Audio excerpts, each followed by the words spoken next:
Good morning everyone, welcome to Priyansh academy. कल हमारा chapter चल रहा था भारत के संविधान के बारे में और अपन पढ़ रहे थे भाग 5। तो भाग 5 में जो है ना, बेसिकली आपको पता है कि क्या है। भाग 5 में जो है ना वो है संघ का संविधान। भाग 5 में हमारे यहाँ पे क्या है, संघ का संविधान है ना, ठीक है। उसके बाद में देखो अपने पास में एक भाग 6 भी है, और भाग 6 जो है ना उसमें क्या है, उसमें है राज्यों का संविधान। उसमें क्या है, राज्य। जैसे आप तो पढ़ते हो राज्य, लेकिन इसमें बेसिकली अपन देखा जाए तो इसमें क्या है, इसमें है राज्य का संविधान। जिस तरह से हमने यूनियन बना रखा है, अपना संघ बना रखा है, प्रधानमंत्री, राष्ट्रपति, संसद, उसी तरह से राज्यों में भी जो कार्य प्रणाली है वो सारे के सारी भाग 6 में दे रखी है। यहाँ से एक क्वेश्चन है ना, कई बार पूछा जाता है कि भारत का संविधान सबसे बड़ा संविधान है विश्व का, दुनिया का। तो उसके कारण में कई बार आपसे पूछा जाता है, तो एक कारण आप ये भी ध्यान में रखना कि भारत में राज्यों का कोई अलग से संविधान नहीं है, बल्कि एक ही संविधान में हमने राज्यों का संविधान भी शामिल कर रखा है। और राज्यों के संविधान के लिए हमने पूरा का पूरा एक भाग बनाया है, भाग 6। आज अपन बात करते हैं भाग 5 की। भाग 5 हमारा चल रहा था, तो भाग 5 में देखो बेसिकली इसमें संघ का संविधान है। अब इसमें संघ का संविधान है तो इसमें क्या होगा, इसमें होगी संघ की कार्यपालिका। अगर इसमें होगा तो इसमें क्या दे रखा होगा, संघ की कार्यपालिका दी होगी। इसमें संघ की जो है ना वो विधायिका दी होगी। इसमें संघ की क्या दे रखी है, विधायिका दे रखी है। उसके बाद में संघ की क्या दे रखी है, न्यायपालिका। और इसमें क्या दे रखा है, संघ की न्यायपालिका। तो क्या क्या दे रखा है वो सारी बातें अपन करते हैं। देखो भाग 5 जो है ना वो स्टार्ट कहां से होता है, तो अपन अनुच्छेद की बात करें तो अनुच्छेद जो है वो 52 से भाग शुरू होता है, और उसके बाद में जो है ना 151 के ऊपर जाके ये खत्म होता है। तो एक तो अपने को ये दिमाग में रखना है, भाग 5 में क्या है, संघ है, और अनुच्छेद 52 से लेके 151 के बीच में। सबसे पहले जो है ना वो इसमें भाग 5 में दे रखे है संघ की कार्यपालिका। सबसे पहले इसमें क्या दे रखा है, संघ की कार्यपालिका। और संघ की कार्यपालिका के रूप में अपन यहाँ पे पढ़ते हैं राष्ट्रपति। सबसे पहले तो अपन यहाँ पे क्या पढ़ते हैं, राष्ट्रपति पढ़ते हैं सबसे पहले, क्योंकि राष्ट्रपति हमारी कार्यपालिका का प्रमुख है। नाम मात्र का ही भले ही हो, लेकिन है तो जरूर से, तो इसलिए सबसे पहले राष्ट्रपति आता है। अगर राष्ट्रपति किसी कारणवश नहीं है तो उसकी जगह कौन आ जाता है, उपराष्ट्रपति। हमने उपराष्ट्रपति का पद इसीलिए बनाया है कि यदि राष्ट्रपति अनुपस्थित हो तो उपराष्ट्रपति उसकी जगह काम करेंगे।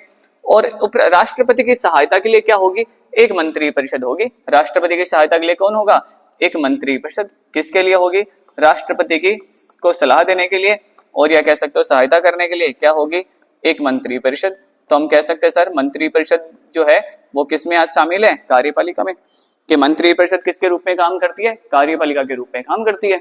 और आज जब अपन है ना वो यही पढ़ेंगे मंत्री परिषद। इससे पहले जो हमने जो है वो हमने राष्ट्रपति पढ़ लिया था। राष्ट्रपति जो है वो अगर अनुच्छेद की बात करें तो अनुच्छेद 52 से शुरू होता है, और अनुच्छेद जो है ना वो प्रावधान कर रखे राष्ट्रपति के बारे में 62 तक। उपराष्ट्र की बात करें तो उपराष्ट्रपति 63 से शुरू होता है और आर्टिकल 70 तक दे रखा है। मंत्री परिषद की बात करते हैं तो मंत्री परिषद शुरू होती है आर्टिकल 79 से, और आर्टिकल 78 तक जो है ना वो प्रावधान किसके बारे में दे रखे हैं, मंत्री परिषद के बारे में दे रखे हैं। आज का जो हमारा चैप्टर है वो मंत्री परिषद के बारे में रहेगा। मंत्री परिषद की नियुक्ति कैसे होती है, गठन कैसे होता है, प्रावधान कहाँ पे, कौन कौन से अनुच्छेद इंपॉर्टेंट है, वो सारी मंत्री परिषद काम क्या करती है, राष्ट्रपति को सलाह मानना अनिवार्य है या नहीं है, अगर अनिवार्य है तो कब से है, पुनर्विचार के लिए कब से भेज सकता है, कौन सा संशोधन था। काफी सारी बातें हैं जो यहाँ से पूछी जाती रहती हैं, बार बार अनुच्छेद भी पूछे जाते रहते हैं। तो एक एक करके अपन सारी चीजें पढ़ेंगे। जब अपन मंत्री परिषद पढ़ लेंगे तो अपन विधायिका पढ़ेंगे, और इस विधायिका में अपन पढ़ेंगे राज्यसभा, और इसमें पढ़ेंगे अपन लोकसभा। उसके बाद अपन पढ़ेंगे न्यायपालिका, और इस न्यायपालिका में पढ़ेंगे सुप्रीम कोर्ट, हाई कोर्ट। एक बात आप ध्यान में रखना, हमारे यहाँ पे जिस तरह से नागरिकता सिटीजनशिप एक ही है, भारतीय, उसी तरह से हमारे पास में जुडिशरी जो न्यायपालिका है वो भी हमारे पास में एक ही है। राज्यों के अलग से कोई न्यायपालिका नहीं होती है, कि राज्यों के अधीन नहीं होती है। न्यायपालिका जो है वो किसके अधीन नहीं है, राज्यों के। जो हमारा हाई कोर्ट जो होते हैं वो यूनियन के जो है अंडर में ही होते हैं। तो न्यायपालिका हमारे पास में एक ही करता है, अपन ये भी पढ़ेंगे। और उसके बाद में इसी भाग में जो है वो सीएजी दे रखा है, आर्टिकल 148 से लेके और 151 में जो है ना वो क्या दे रखा है, सीएजी। सीएजी भी अपन पढ़ेंगे कि ये सीएजी क्या है, कंप्यूटर ऑडिटर जनरल जो है वो क्या है, ये सारी बातें पढ़ेंगे। तो पहले हम अपन बात करते हैं एक एक आर्टिकल की, कि मंत्री परिषद जो है ना वो कहां से शुरू होती है, आर्टिकल 73 से, और कहां तक चलती है, आर्टिकल 78 में। तो पहले तो हम एक एक आर्टिकल को पढ़ेंगे कि कौन से आर्टिकल में क्या दे रखा है। जब चारों आर्टिकल पढ़ लेंगे उसके बाद में अपन है ना विस्तारित रूप से एक एक आर्टिकल को एक्सप्लेन करेंगे कौन से आर्टिकल में क्या है। क्योंकि कई बार क्वेश्चन आता है मैच करने के लिए, तो मैच करने के लिए तो अपने को सिंपल से एक लैंग्वेज पता होनी चाहिए कि आर्टिकल में क्या दे रखा है। तो अपन पहले एक एक आर्टिकल को देखते हैं, लैंग्वेज क्या है, उसका विस्तारित रूप से पढ़ते हैं, इनके बारे में जो भी डीप चीजें हैं वो। सबसे पहले अपन पढ़ेंगे आर्टिकल 73। तो आर्टिकल 73 में दे रखा है संघ की कार्यपालिका शक्ति का विस्तार। है ना। इसमें आपको इतना सा वर्ड याद रखना है कि इसमें क्या दिया हुआ है, इसमें दिया हुआ है संघ की कार्यपालिका शक्ति का विस्तार दिया हुआ है, extend and executive power of. अब ये संघ की कार्यपालिका शक्ति का विस्तार क्या होता है ये आगे अपन पढ़ेंगे, जब आर्टिकल 73 को अपन एक्सप्लेन करेंगे, पूरा खोल के पढ़ेंगे। उसके बाद में नंबर जो सेकंड जो है ना इसमें है वो आर्टिकल 74 है, और 74 जो है ना उसमें दे रखा है राष्ट्रपति की सहायता और सलाह के लिए एक मंत्री परिषद होगी। यानी इस अनुच्छेद में जो है ना वो क्या दे रखा है, स्पष्ट प्रावधान दे रखा है मंत्री परिषद का, कि अगर आपसे पूछे क्या हमारे संविधान में मंत्री परिषद का स्पष्ट प्रावधान है और है तो वो कहाँ पे है, तो आप कहोगे सर 74 आर्टिकल है उसमें बिल्कुल है ना जो है वो दे रखा है कि मंत्री परिषद का उल्लेख जो है ना वो वहां पे किया गया है।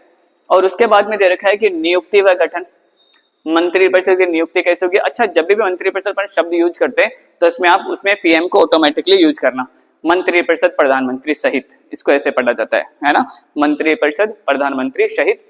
तो यहाँ पे दे रखा है कि सहायता व सलाह के लिए मंत्री परिषद होगी जिसका मुखिया प्रधानमंत्री होगा। उसके बाद में दे रखा है प्रधानमंत्री व मंत्री परिषद का नियुक्ति व गठन। तो नियुक्ति और गठन कैसे होगा, दोनों आर्टिकल में एक माइनर सा फर्क है, दोनों आर्टिकल के बीच में जो माइनर सा फर्क है ना पहले अपन उसको देखते हैं। दोनों ही अनुच्छेद में आपने देखा होगा कि यहाँ पे दे रखा है किसके बारे में, पीएम, प्रधानमंत्री व मंत्री परिषद। दोनों ही अनुच्छेद में किसके बारे में जो है बात की गई है, प्रधानमंत्री व मंत्री परिषद की बात करी गई है। दोनों में माइनर सा फर्क क्या है, अनुच्छेद 74, अनुच्छेद 74 में तो दिया गया है प्रावधान, क्या दिया गया है यहाँ पे प्रावधान, या आप कह सकते हो सर उल्लेख। अगर आपसे सिंपल सा क्वेश्चन पूछा जाए मंत्री परिषद अथवा प्रधानमंत्री का उल्लेख कौन से अनुच्छेद में, तो आपको बताना है 74।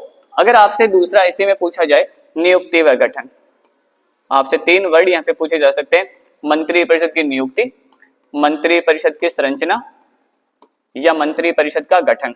तो तीनों ही अगर वर्ड आते हैं यहाँ पे, ये 3 वर्ड आते हैं, तो इन तीनों का आंसर आपको करना है 75। बहुत माइनर सा फर्क है, हम सिर्फ ऊपर वाला क्वेश्चन में इतना पढ़ते हैं प्रधानमंत्री मंत्री परिषद पूछा है तो अपने को जो है 74 या 75 में से टिक कर देते हैं क्योंकि दोनों याद रहते हैं अपने को। लेकिन दोनों में एक माइनर सा फर्क है, माइनर सा फर्क ये है कि दोनों पूछा जाए, अगर आपसे पूछा जाए मंत्री परिषद का प्रावधान कहाँ पे है तो आप कहोगे सर 74 में। आपसे पूछा जाए कि मंत्री परिषद नियुक्ति, संरचना और गठन ये कहाँ पे दे रखा है, तब आपको बताना है कि 75 में। तो दोनों में बेसिकली छोटा सा फर्क है, ये अपने को दिमाग में रखना है।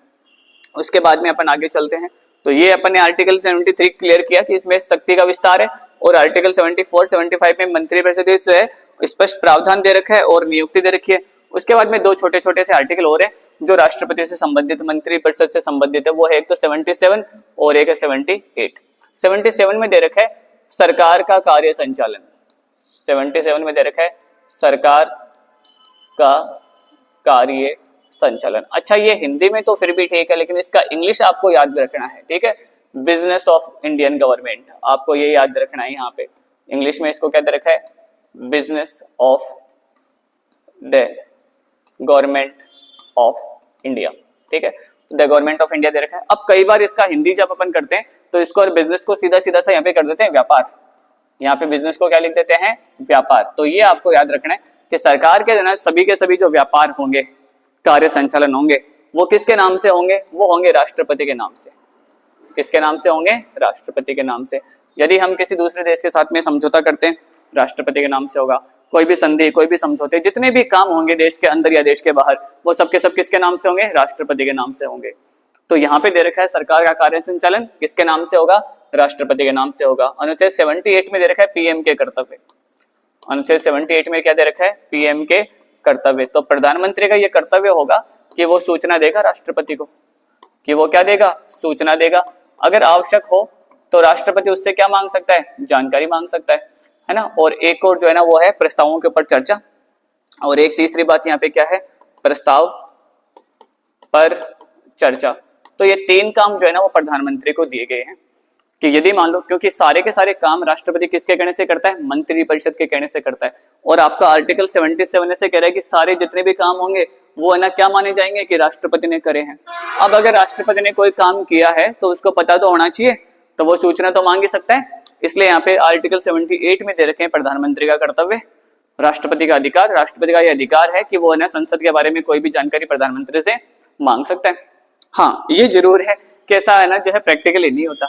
देखो, एक इवेंट है इससे जुड़ा हुआ, जब राष्ट्रपति ने जो है ना पहली बार इंदिरा गांधी जी ने आपातकाल लगाया था, तो आपातकाल लगाया था तो राष्ट्रपति से बिना पूछे लगा दिया था।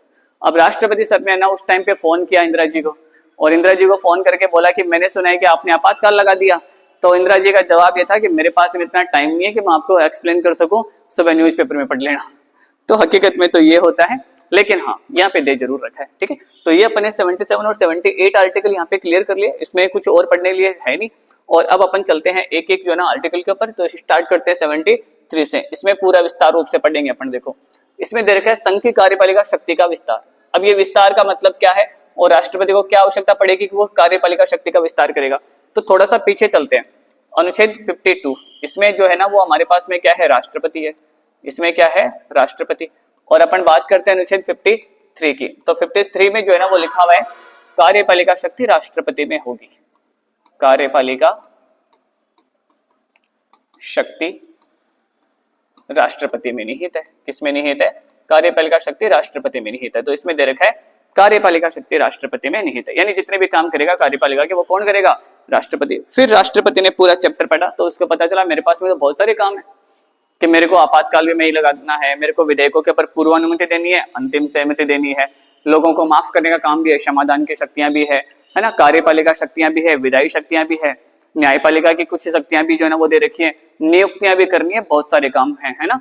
तो फिर राष्ट्रपति को जो है ना यहाँ पे दिया गया कि ना कि आप खुद भी कर सकते हो। राष्ट्रपति इस कार्यपालिका शक्ति का प्रयोग कैसे करेगा, इसका जो है ना वो प्रयोग कैसे करेगा, प्रयोग करेगा या तो स्वयं कर सकता है, और स्वयं तो कर नहीं पाएगा ना इतने सारे काम, इसलिए कहा गया कि वह अधीनस्थों के माध्यम से करवा सकता है।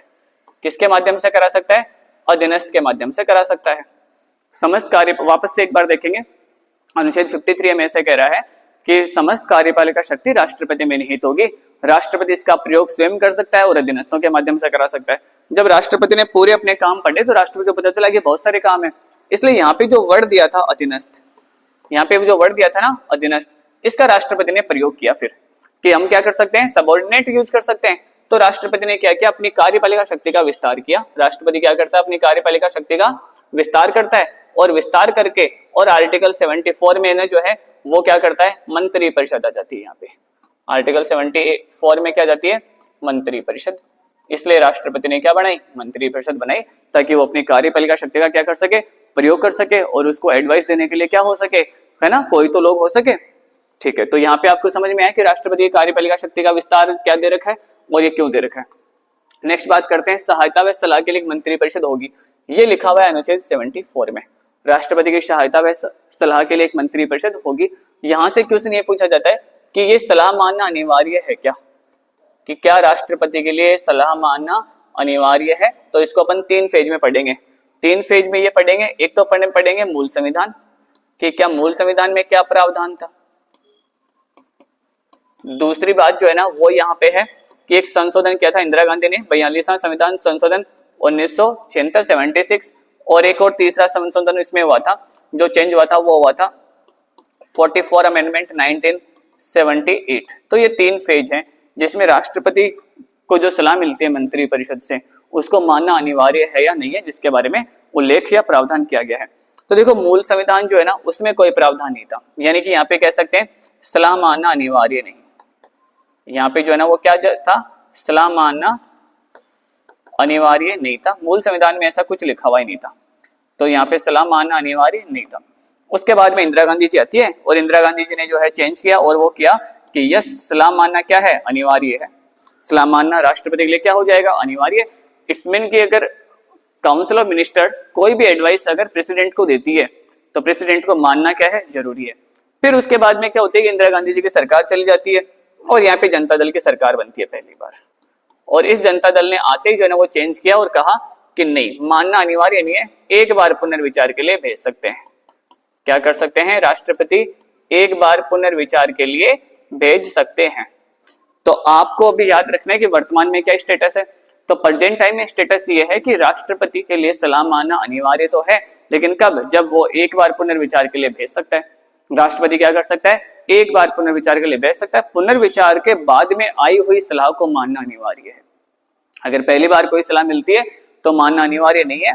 और कब मानना अनिवार्य होगा, जब पुनर्विचार के बाद में मिली जाए। तो अपने को ये इतनी सी बातें दिमाग में रखनी है। उसके बाद में अपन आर्टिकल 75 जिसमें दे रखा है मंत्री परिषद की नियुक्ति व संरचना, ये दे रखा है कहाँ पे, आर्टिकल 75 में। तो नियुक्ति जो है ना वो कौन करता है, राष्ट्रपति करता है। ये आपको दिमाग में रखना है कि नियुक्ति कौन करेगा, राष्ट्रपति करेगा। राष्ट्रपति जो है यहाँ पे दो नियुक्तियां करता है, एक तो करता है प्रधानमंत्री की नियुक्ति और दूसरा करता है मंत्री परिषद की नियुक्ति। दूसरा किसकी नियुक्ति करता है, मंत्री परिषद की। प्रधानमंत्री की नियुक्ति करने में राष्ट्रपति के पास में दो शक्तियां हैं। एक तो जरूरी होता है कि ना कि एक तो क्या है यहाँ पे, एक तो अनिवार्य नियुक्ति, एक तो यहाँ पे क्या है, अनिवार्य नियुक्ति। अनिवार्य नियुक्ति तो कब होती है, जब क्या हो, जब बहुमत हो। जब क्या हो, बहुमत हो। तो बहुमत होगा तो किसको करेगा, दल के नेता को। यदि किसी पार्टी को लोकसभा में बहुमत मिला है तो अब राष्ट्रपति को क्या करना पड़ेगा, जो भी बहुमत दल का नेता है उसको ऑटोमेटिकली प्रधानमंत्री बनाना ही पड़ेगा। राष्ट्रपति की नजर में चाहे से वो होना जो है पसंदीदा हो या नहीं हो, लेकिन अगर किसी पार्टी को लोकसभा में मेजोरिटी मिली है तो राष्ट्रपति के लिए अनिवार्य है कि वो क्या करे, उसी व्यक्ति को प्रधानमंत्री बनाए जिसके पास में क्या हो, मेजोरिटी हो। एक दूसरा यहाँ पे एक राष्ट्रपति के पास में और शक्ति होती है, वो होता है उसका स्वविवेक। जब क्या होता है, यहाँ पे है राष्ट्रपति का स्वविवेक, प्रधानमंत्री की नियुक्ति की बात कर रहे हैं अपन।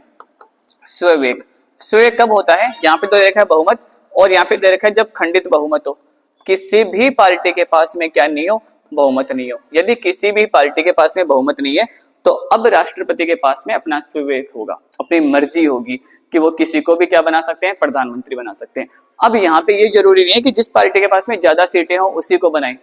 अगर जिस पार्टी के पास में ज्यादा सीटें होंगी उसको बनाएंगे तो स्वविवेक मर्जी कहाँ पे चलेगी, मर्जी नहीं चलेगी ना। तो यहाँ पे बिल्कुल मर्जी दे रखी है कि वो किसी भी पार्टी के सदस्य को क्या बना सकता है, प्रधानमंत्री बना सकता है। लेकिन साथ में एक शर्त भी रखेंगे कि आपको इतने दिन में जो है क्या करना है, अपना बहुमत साबित करना है।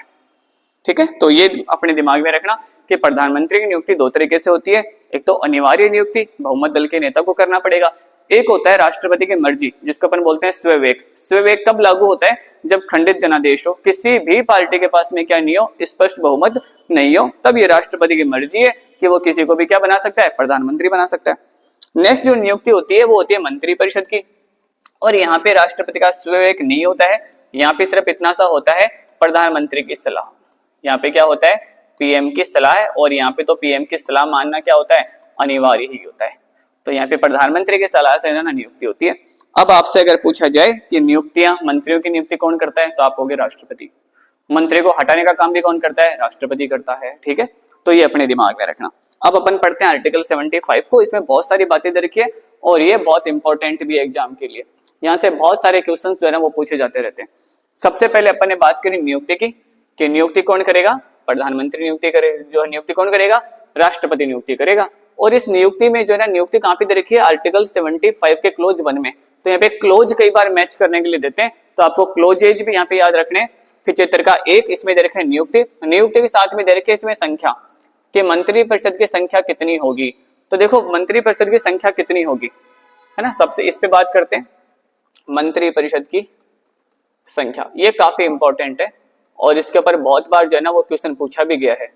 मंत्री परिषद की संख्या, हर चीज को आपको ये दिमाग में रखना है कि मूल संविधान में तो क्या प्रावधान था, कि हमारा जो ओरिजिनल जो कॉन्स्टिट्यूशन था ना उसमें तो यहाँ पे क्या प्रावधान था, और वर्तमान में जो है ना वो क्या स्थिति है, कि वर्तमान में जो है ना वो क्या स्थिति है, दोनों बातें दिमाग में रखनी है। तो मूल संविधान में जो है ना वो जो क्या था, अनिश्चित, कि मंत्री परिषद की संख्या कोई निश्चित नहीं थी। अनिश्चित का मतलब कितने भी हो सकती है, अनिश्चित का मतलब था कितने भी, 200 भी हो सकती है, 300 भी हो सकती है। उसके बाद में देखो वर्तमान में क्या प्रावधान है, वर्तमान में प्रावधान है कि 15% होगी, और ये 15% किसका होगी, लोकसभा का, कि जो भी हमारी लोकसभा की संख्या है उस लोकसभा का 15% होगी। ये 15% वाला जो है वो नियम कब आया था, ये आया था 91 अमेंडमेंट से। 2000 जो है ना वो 1 में आया था, 91 अमेंडमेंट हुआ था, और 91 अमेंडमेंट होने के बाद में ये नियम आया कि अब मंत्री परिषद की संख्या कितनी होगी, 15% होगी। कितनी होगी, 15% होगी। तो ये दिमाग में रखना। ये कहाँ पे है, आर्टिकल 75 1 ख में है, आर्टिकल 75 1 ख में नियुक्ति। और 1 में क्या है, 1 में जो है ना यहीं पे क्या है, नियुक्ति, और नियुक्ति किसके द्वारा होती है, राष्ट्रपति के द्वारा होती है। ये अपन ने बात कर ली थी। ठीक है, उसके बाद में अपन नेक्स्ट जो चलते हैं ना, कार्यकाल। ये भी बहुत इंपॉर्टेंट है, किसी मंत्री का कार्यकाल कितना होता है। ठीक है, तो एक मंत्री का कार्यकाल कितना होता है, ये होता है अनिश्चित। ये मंत्री का कार्यकाल कितना होता है, अनिश्चित होता है। अनिश्चित इसलिए होता है क्योंकि देखो, राष्ट्रपति जो है ना, एक कोई भी मंत्री होता है, जो भी मंत्री होता है, इस मंत्री की जो है ना वो नियुक्ति भी ना कौन करेगा, राष्ट्रपति। इसको नियुक्ति करने का काम भी कौन करता है, राष्ट्रपति। और इसको हटाने का काम भी कौन करता है, राष्ट्रपति करता है। यानी कि जो भी कोई भी मंत्री है, उस मंत्री की नियुक्ति भी राष्ट्रपति करेगा, हटाने का काम भी कौन करेगा, राष्ट्रपति। तो मंत्री पद जो भी होता है वो होता है राष्ट्रपति के प्रसाद पर्यंत, जब तक राष्ट्रपति चाहता है तब तक। इस पद को कहते हैं अपन राष्ट्रपति के प्रसाद पर्यंत। जब तक राष्ट्रपति की मर्जी है तब तक कोई भी मंत्री है और उसके बाद में उसको हटा दिया जाएगा। प्रैक्टिकली ये प्रधानमंत्री की जो है ना वो शक्ति होती है, प्रधानमंत्री की सलाह से ही हटाता है। लेकिन अपने को इतना ही दिमाग में रखना है, क्योंकि जो बातें लिखी हुई है अपने को वही बात माननी है, कि जो भी हमारे संविधान में बातें लिखी हुई है अपने को सिर्फ वही मान के चलना है, उसी के अकॉर्डिंग आंसर करना है। यदि आपसे पूछा जाए कि मंत्री की नियुक्ति कौन करता है, आपको बताना है राष्ट्रपति। किसी मंत्री को कौन हटाता है, आपको फिर कहना है कि राष्ट्रपति हटाता है। जबकि आप प्रैक्टिकली जानते हो कि राष्ट्रपति नहीं, प्रधानमंत्री हटाता है। लेकिन प्रैक्टिकली जो है ना वो चीजें छोड़ दो, आपको वही चीजें ध्यान में रखनी जो लिखी हुई है संविधान में, किसी अनुच्छेद में लिखी हुई बातों को ही आपको सच मान के चलना है। तो ये दिमाग में रखना कि राष्ट्रपति की जो है नियुक्ति करेगा और राष्ट्रपति क्या करेगा, किसी मंत्री को हटाएगा। इसलिए मंत्री पद जो है ना वो कैसा है, राष्ट्रपति के प्रसाद पर्यंत। 3 पोस्ट ऐसी होती है, 3 पद होते हैं जो राष्ट्रपति के प्रसाद पर्यंत है। एक तो है मंत्री, संघ के मंत्री, है ना। मंत्री भी कौन से, संघ के मंत्री, राज्य के मंत्री नहीं है यहाँ पे। एक है राज्यपाल, राज्यपाल को भी हटाने का कोई आधार नहीं है, राज्यपाल को जब चाहे राष्ट्रपति हटा सकता है। और एक जो है ना वो है महान्यायवादी। एक कौन है, महान्यायवादी। ये तीनों आप दिमाग में रखना।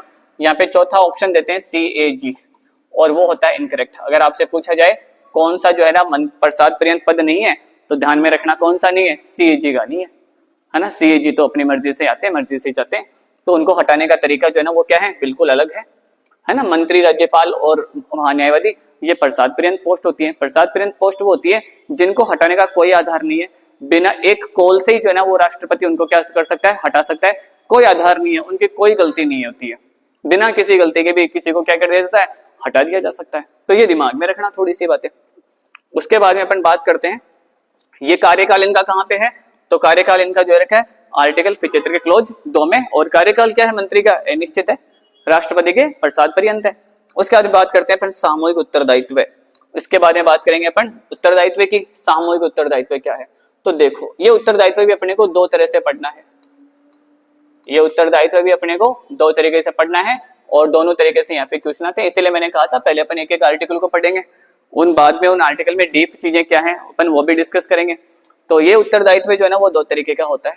एक तो होता है व्यक्तिगत उत्तरदायित्व, एक तो यहाँ पे होता है व्यक्तिगत उत्तरदायित्व, और दूसरा जो है ना वो होता है सामूहिक उत्तरदायित्व। व्यक्तिगत में तो एक मंत्री की बात हो रही है, और सामूहिक में हो रही है कि पूरी मंत्री परिषद के जितने भी मंत्री बनाए अपन ने 15%, सारे 15% इसमें शामिल है सामूहिक उत्तरदायित्व में।